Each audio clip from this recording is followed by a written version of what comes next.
In this video, we're going to review factoring. More specifically, we're going to review how to factor the common factors, how to factor trinomials, and how to use factor by grouping. So let's start with the common factor. First of all, let's understand what does factoring mean. When we talk about factoring, we're really talking about say if we want to factor, very often we know the factor tree, right? Each number is always plus and negative 1 times plus and negative 8. And same thing with 2 times 4. And sometimes we even factor this further, so we can say 8 equals 1 times 8. 8 also equals 2 times 4. 8 also equals 2 times 2 times 2. But an interesting way to think about this is if I can rewrite 8 into 1 plus 1 plus 1 plus 8 1 together, right? Isn't factoring changing the operation? Do you notice that factor is changing the operation from additions of each term to this multiplication of each term?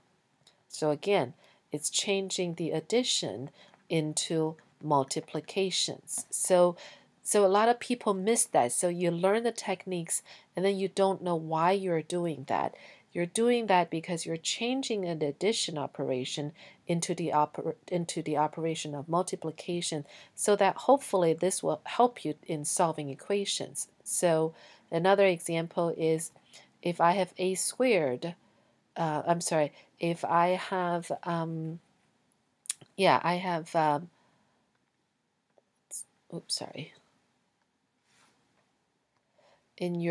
if I have a squared minus b squared, and that can be, this is called difference of squares. So I can factor that into a plus b times a minus b. If you don't think this is right, you can do your FOIL, and then once you finish it, you will end up a squared minus b squared. See, if you have something like this, you're dealing with power of 2. But if I have to deal with each factor, then I don't need to deal with the squares. So again, I just want you to know, by doing factoring, you're converting the operations of additions into the operations of multiplications. So let's look at some examples. These are, again, just sheer mechanics. It says factor the common factor out of each expression. So each term is separated by an addition or a subtraction in this case. What's in common is they all have a squared. So because I know a squared is the common factor, factors come in pairs, it's always a parenthesis times another parenthesis. So 5a squared divided by a squared would give me 5. 6a raised to the 5th divided by a squared would be the third power. And then a 7th divided by a squared would be a 5th power. Okay? So for number 2, notice in this case, in each of these coefficients, I have 2 that can come out. Also, in the variables, right, I have the lowest power is x raised to the 6th power. So 14x raised to the 10th power divided by 2x raised to the 6th power, I would have 7x raised to the 4th power. If you don't know how the 4 comes out, it's 10 minus 6. I will explain that later. 16x raised to the 6th, 16 divided by 2 is 8. X raised to the 8th power divided by 6 is 8 minus 6 is 2. 12x raised to the 6th power divided by 2x raised to the 6th power is just 6. Now I know that I have completely factored it because in this expression there's no more common factor. Okay, I'm only asked to find common factors. So as a side note, how do I do x raised to the 10th divided by x squared? Why is it x raised to the 8th power? Let's do a smaller one. Let's do x cubed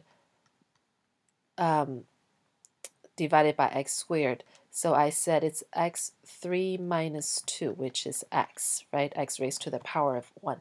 Why do I say that? Think about it this way. X raised to the power of 3 is x times 3, x. And then in the denominator, I have x squared. So it's x times x. And obviously this can cancel, this can cancel. I'm left with x. So in fact, this is a really important property that when you have the same base, so a raised to the power of m, and then same base a raised to the power of n, the solution of that is you keep the base and the power is m minus n. Okay? So that's exponent rules basically. We'll have a separate video on that, but for now I just want you to know the first term divided by the common factor. You make sure that the coefficients divide each other, and then x raised to the 10th divided by the same base, x raised to the 6th, is simply x raised 10 minus 6. Okay? For number, let's do a couple of others. For number 3, do I have k's in 3 terms? No, it's only 2 terms. So k is not a common factor. So what goes in there? It looks like I've got at least a 10 in there, right? Do I have 90 in all of them? No. I've got a 10 in there. So if I have 10, I would have 90 divided by 10 is 9. K raised to the 4th power. Then it's 9k. 100 divided by 10 is 10. That's it. There's no more common denominators between 9 and 10. There's no k in the 3rd term. So I'm done with this. Number 6 is very much like that one, so you can do that one. Number 4 is a little complicated. So again, I'm looking for a common factor, a factor times a factor. There's at least 2 in each of these coefficients, right? So I'm going to put 2 here. And then the lowest power for v is v squared. So I'm going to put v squared here. Negative 4 divided by 2 is negative 2. V squared divided by v squared is 1. Minus 18 divided by 2 is 9. V raised to the 3rd power divided by v squared, just 1 v left because 3 minus 2 is 1. And 16 divided by 2 is 8. V raised to the 5th power divided by 2, 5 minus 2, I've got 3. So my final answer is, if you want to write it more correctly, so to speak, with a descending degree of the variable, you should have 2v squared times 8v raised to the 3rd minus 9v minus 2. Okay, so I think the entire first page of the worksheet is more or less, it's all like this. It's all about finding what do they have in common, immediately put the common factor in the first parentheses. So any of this, you would have 2 parentheses. Whatever they have in common, look, I look at this one, I would have at least 8, right? All of them can be divided by 8, the coefficients. And then the lowest variable, the variable with the lowest power is a squared. A squared. So negative 40 a raised to the 5th power, negative 40 divided by 8 is negative 5. A raised to the 5th power, 5 minus 2, I have 3 left. And again, this is plus 5a raised to the 4 minus 2, I have squared left. 56 divided by 8 is 7, and a squared divided by a squared is just 1, so that cancels. So that's my final answer. Again, as soon as you're asked to factor, draw 2 parentheses, find whatever they have in common, the common factor goes in here, and the remaining using each term divided by common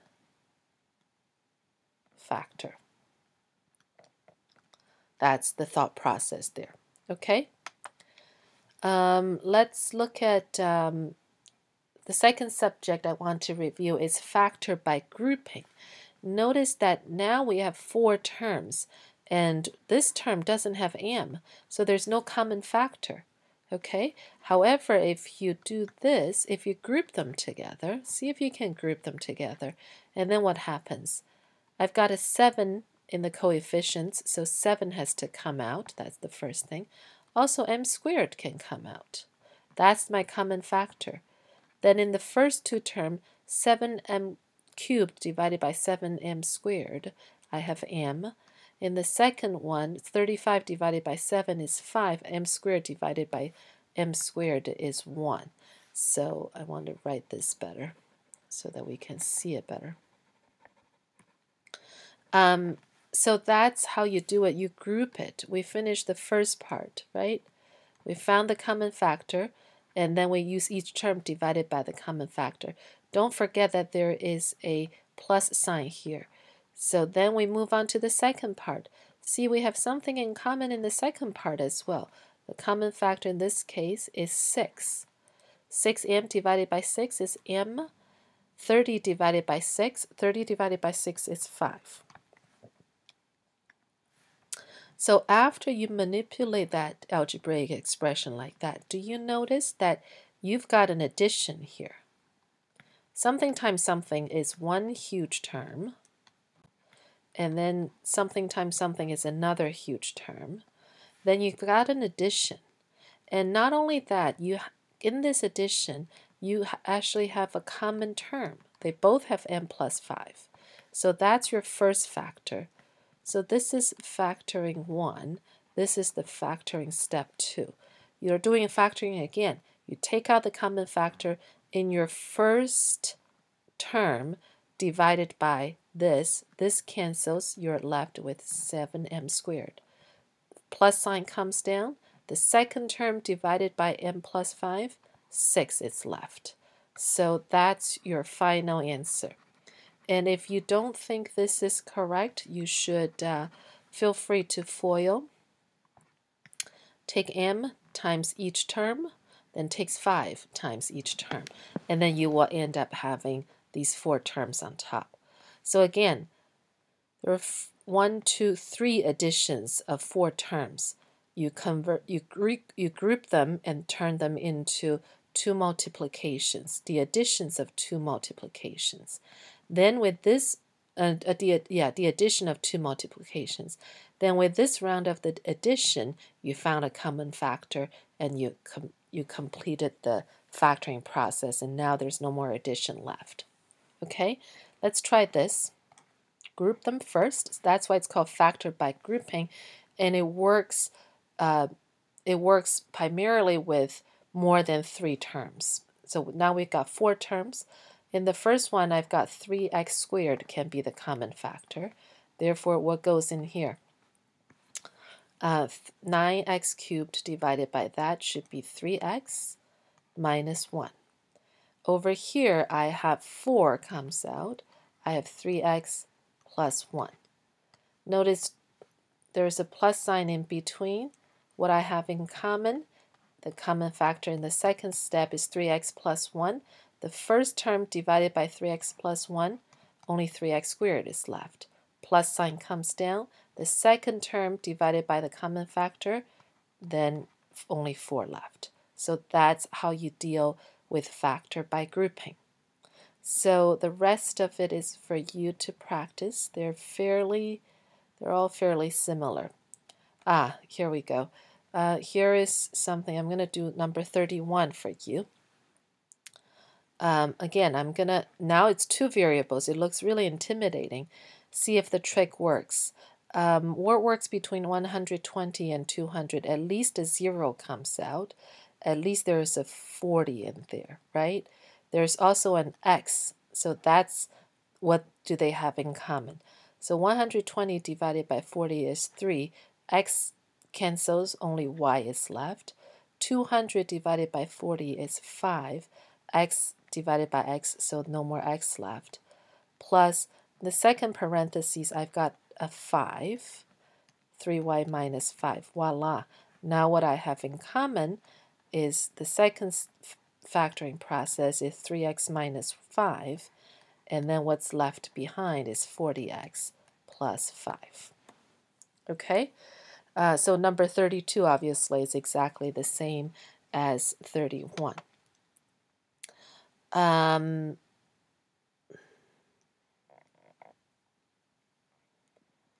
go up here.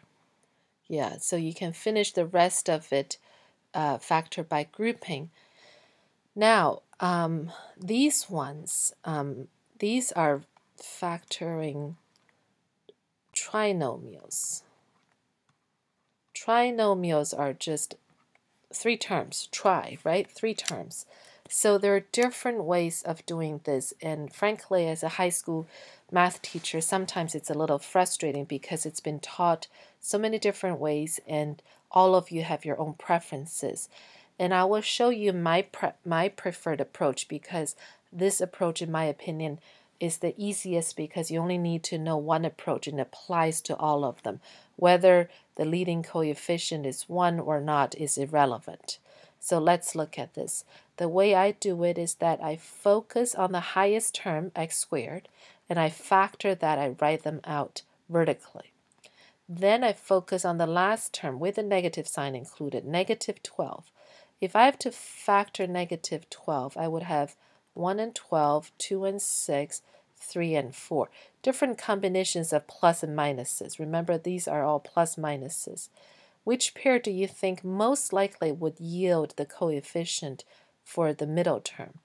Obviously, it's this pair, 3 and 4. So I'm going to pick that pair. 3 times 4 is positive 12. I need to assign a negative sign to one of the number. I'm going to do negative 3. Okay? Now I lay them out this way, and this is positive. Now I cross multiply. So x times 4, I have 4x. X times negative 3, I have negative 3x. And if I add them together, I have just 1x. Notice my 1x is right here, 1x. So if these two match, my factors are right there. So I just need to copy it down, then I'm done. And if you do your distributive property, x times x is x squared, x times 4 is 4x, minus 3x times x is minus 3x, minus 3x times 4 is minus 12. So if you simplify that, you will end up with the original problem. Let's see. Notice this is the same as this. So I just verified that my final answer here, x minus 3 times x plus 4, is the correct factor for this problem. Okay? Let's look at another example. How about number 38? I factor the first one vertically, x times x. I factor the constant term, negative 27. So let's say I do 7, negative 3. 7 times negative 3 clearly is negative 27. I cross multiply, so I would have minus 3x plus 7x. I should have 4x. Ah, my sign is incorrect. So in that case, all I need to do is just to flip my signs. So now I have cross multiply, x times 3 is 3x. X times negative 7, I have negative 7x. That's how I end up with negative 4x. Therefore, my final answer is right in front of my eyes, x minus 7 times x plus 3. Okay? In other words, after you cross multiply, if you add them together, if you find your middle term, that's when you know you found your factors. So finish the rest of it. Let's see if there are more complicated ones. Here are some, their leading coefficients are larger than 1. They're not 1. And the different textbooks have different ways addressing this. But let's look at some of this. It's actually, if you use the same approach, you will find the same things. So let's try number 55. I said factor the first one, factor the last one. Hopefully you will come up to find this. See if we can do that. 5, there's nothing to factor. So 5p squared is 5p times p. 30, I have different ways. Obviously, 1 and 30, and this is negative 30. 2 and 15, 3 and 10. Do I have 4? I don't have 4. I have 5 and 6. So let's see. I want to come up with 19, and nothing comes straight out to 19, right? But don't forget, I've got a 5 here, so when I cross multiply, I may have some issues there. So let's see. If I put 3 and 10 here, that's 10, that's 15. So this is out. I'm just randomly trying them out, and whichever one works. Then I'm going to try 5 and 6. Ooh, look at that. If I try 5 and 6, I will have 25p and 6p. I know 25p minus 6p. I want negative 19. So I have to make this negative 25p plus 6p. Then I'm going to assign, because it's negative 30, I'm going to assign the negative sign here, positive sign there. That way when I cross multiply, I have negative 25p plus 6 times p positive. So I end up with 19p, which is my middle term. That's how I solve my problem right here. The factors are right in the front. But notice the thinking is all here, right? Notice I tried the first one. It didn't work. I have to erase it. Then I played with the second one. This is a very challenging problem, so it's not easy to find the problems right away. Some of these are easier, so it may be quicker for you to find it. So obviously 54 is another challenging one. So make sure you play with different pairs like I did, and don't be afraid that they don't come out exactly right. Okay, so that's it. Just to recap, we have reviewed